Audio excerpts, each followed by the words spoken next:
Yes. As Yuri and Tiit very well already gave a good overview that the welfare state and the institutional context really matters, and it also matters when it comes to the trends of socio-economic segregation.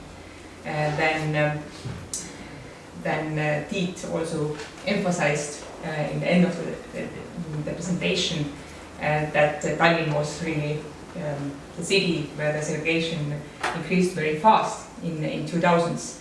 And of course, Tallinn serves as a good example of a full market experiment in terms of housing market and housing privatization.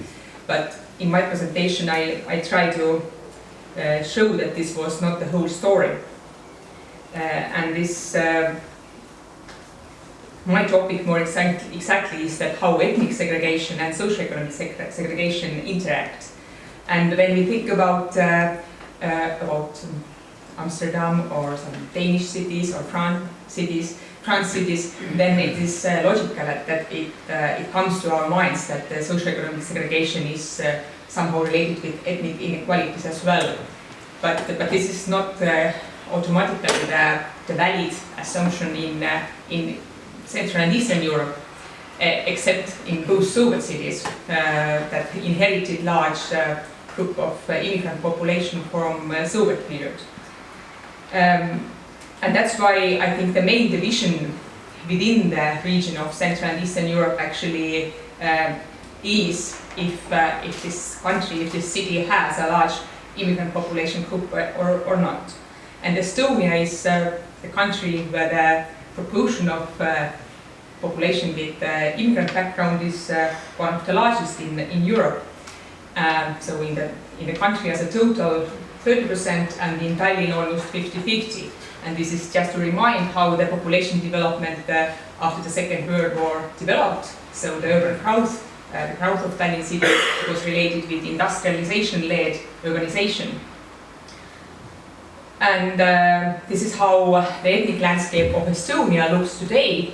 The dark areas are those where there is the proportion of Russian speakers, mostly Russians, but also Ukrainians and Belarusians and other groups who immigrated in the Soviet decades have a higher proportion. In northeast Estonia, the Estonians are the minority group. It's an industrial region, energy region, and Tallinn, in Tallinn, then half and half, as I said, and also in some satellite towns around Tallinn with industrial and military character, the proportion is bigger. Also in regional cities and in some cities that are, for example, related with railway infrastructure or something like that.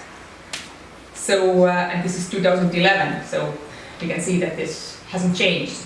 And this is when I zoom in Tallinn, then Russian-speaking immigrants, when they arrived to the country, then they were a priority group to give housing in the socialist housing allocation system, and they were accommodated then in the newly built large housing estates that were at this time actually preferred, prestigious living environments where also Estonians preferred to live and wanted to live. So in those districts of the city, also the ethnic infrastructure was provided, established by the state, like Russian-speaking schools. So, and until now we have the double language school infrastructure, for example, mostly in bigger cities than where there are more Russian speakers, and then in cities in turn in those districts where the Russian speakers proportion is higher. So I elaborate a little bit more the changes in socioeconomic segregation, but I split it to two ethnic groups, Estonians and Russian speakers. And this is a general trend in segregation indexes, and I compare here different occupational groups. The left groups are with higher occupational statuses, and I compare this group with the rest of the active population.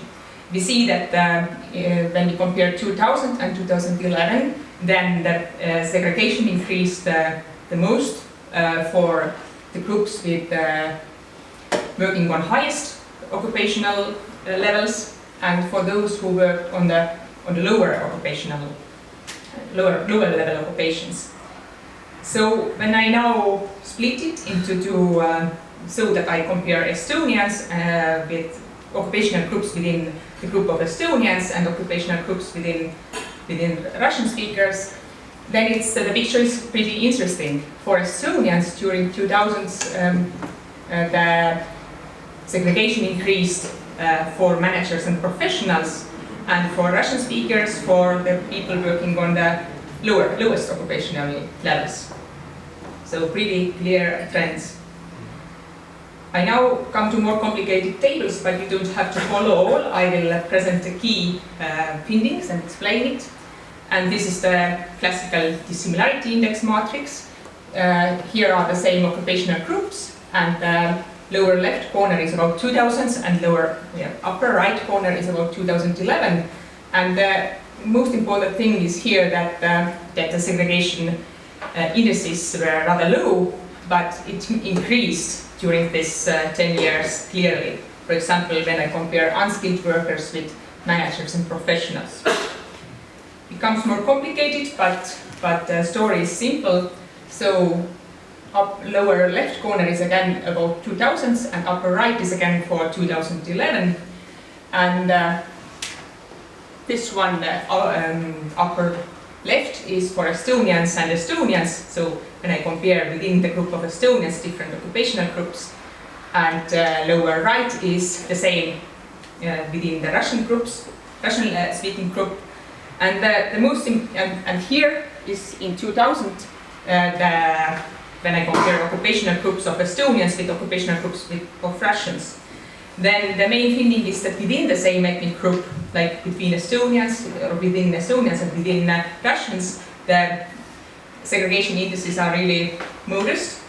But whatever occupational groups I compare, when I compare Estonians with Russian speakers, then the segregation levels are really high, and they have even increased in 2000s. So this is just to show that when I compare managers and professionals with lower status occupation, then the dissimilarity index is between 2000 and 48. But now when I compare Estonian managers and professionals with Russian managers and professionals, how they locate in the city, then we see that they live, the spatial distance between these two, the same occupational groups, are much bigger. And the biggest distance spatially is between Estonian managers and Russian-speaking lower status occupational groups, with even 66, 70 the value of dissimilarity index.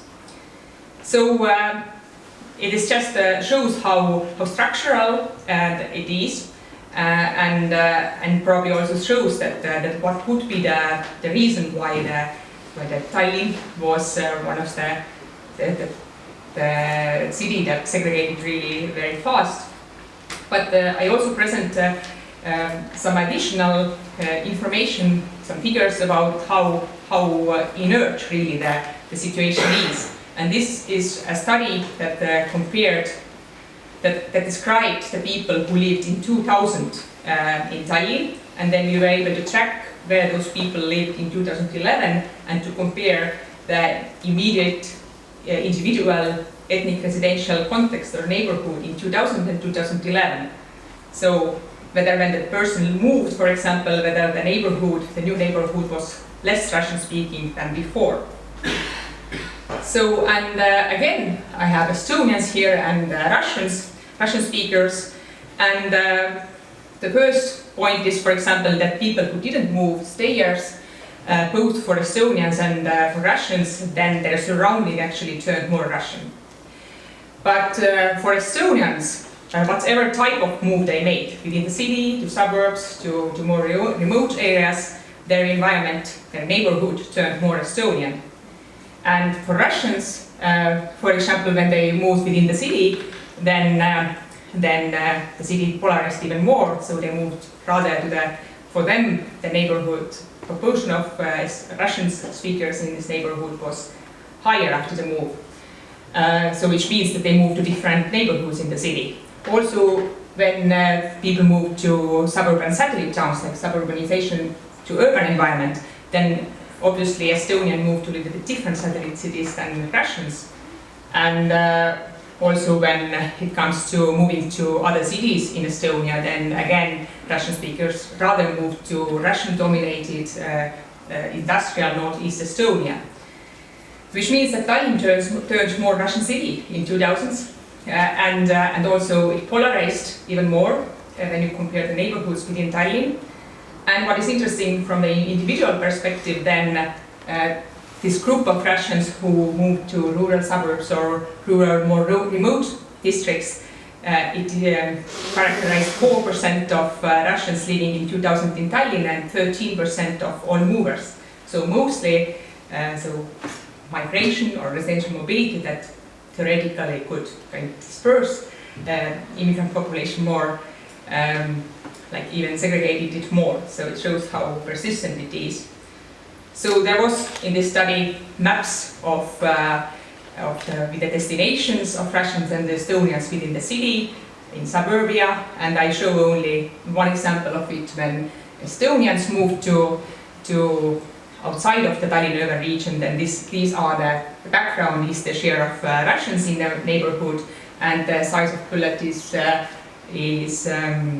how many migrants moved there. So these are the destinations of Estonians, and then these are the destinations of Russians.